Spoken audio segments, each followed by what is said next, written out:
Assalamualaikum warahmatullahi wabarakatuh. Kami dari kelompok 1 akan mempresentasikan hasil kerja kami tentang globalisasi. Yang dimana saya sendiri Dwi Nani Muksid, sebelah kiri saya Emraga Gustabili. Saya Silvi Dumantani Shankila. Saya Amelia Putriandriani. Saya Siti Firdaus Tumufus. Saya Natasha Fira Ramadhani. Dan saya Muhammad Aliasi. Baiklah, di sini kami akan langsung mempresentasikan hasil kerja kelompok kami. Yang pertama akan dibacakan oleh Natasha Fikra. Pada Natasha, silakan. Materi yang pertama yaitu mengenai globalisasi. Globalisasi adalah kata yang diserap dari frasa global yang artinya meliputi seluruh dunia. Atau secara keseluruhan, globalisasi adalah suatu proses yang menempatkan masyarakat dunia dapat menjangkau satu dengan yang lain atau saling terhubungkan dalam semua aspek kehidupan, baik dalam bidang ekonomi, politik, budaya, maupun lingkungan. Selanjutnya tentang globalisasi pada saat ini yang akan dibacakan oleh Fadila. Globalisasi saat ini perkembangan globalisasi yang makin pesat membuat hampir semua sektor kehidupan makin mudah dijalankan. Sadar tidak sadar, hampir segala aspek kehidupan dipengaruhi oleh perkembangan globalisasi. Arus globalisasi yang sangat deras bertampaknya setiap negara, dalam hal ini negara yang sedang berkembang, harus merancang strategi. Strategi ini dilakukan sebagai langkah antisipasi dalam menghadapi berbagai dampak, kendala yang tidak menguntungkan bagi dinamika dan jalannya aspek berbagai kehidupan dalam suatu negara. Dengan meningkatnya proses dan hasil pembangunan negara berkembang serta makin meluasnya era persaingan pasar bebas, diperkirakan akan menimbulkan dampak atau kecenderungan tertentu, antara lainnya adanya perubahan jenis dan tingkat kebutuhan masyarakat. Baiklah, selanjutnya tentang ciri-ciri globalisasi yang akan dibacakan oleh Amel. Ciri-ciri globalisasi itu ada satu, perubahan konsep. Era globalisasi membuat berubahnya konsep antara ruang dan waktu sehingga setiap orang akan mudah mengakses apapun yang mereka inginkan hanya dengan menggunakan teknologi. Yang kedua, ada pasar dan produksi.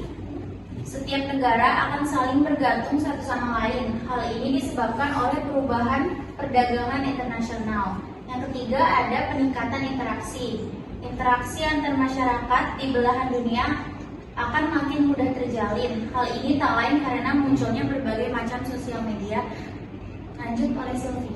Yang keempat, menularnya kebudayaan. Informasi yang mudah diperoleh menyebabkan pertukaran kebudayaan makin mudah didapatkan, misalnya melalui film, musik, dan fashion.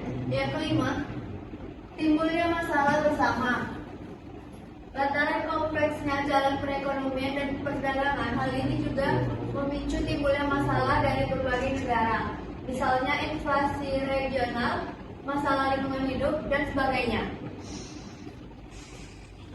Selanjutnya tentang dampak globalisasi yang akan dilanjutkan oleh Anda. Oke, kemiskinan global, kemiskinan dan kesengajaan global kuatnya ideologi pasar bebas di tengah usaha transformatif pengentasan kemiskinan berimbas pada hasil yang kontraproduktif.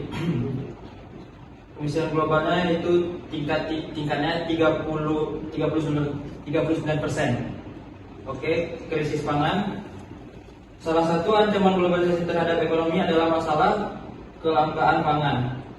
Jumlah penduduk yang terus meningkat telah menciptakan kebutuhan pangan yang semakin meningkat pula. Jumlahnya itu 24,4%.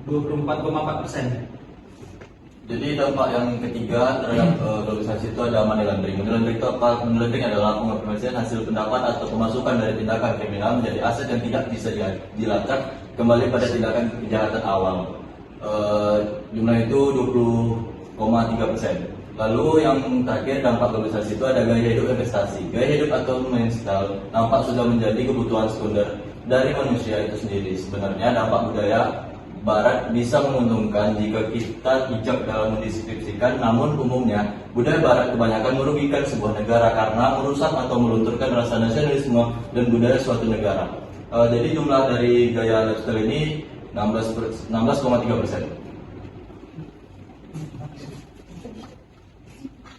Baiklah, yang terakhir ada dampak positif globalisasi.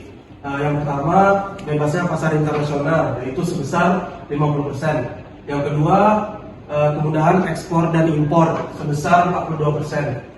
Dan yang ketiga, ada bisnis e-commerce atau kayak online shop itu sebesar 33%. Nah, itu tadi tentang materi kami, yang dimana tentang globalisasi itu kita dapat memahaminya dan kita dapat mengetahui bahwa ada dampak positif dan dampak negatifnya terhadap dunia dan pertumbuhan ekonomi juga. Baiklah, itu saja yang bisa kami sampaikan. Lebih dan kurang mohon maaf. Wassalamualaikum warahmatullahi wabarakatuh.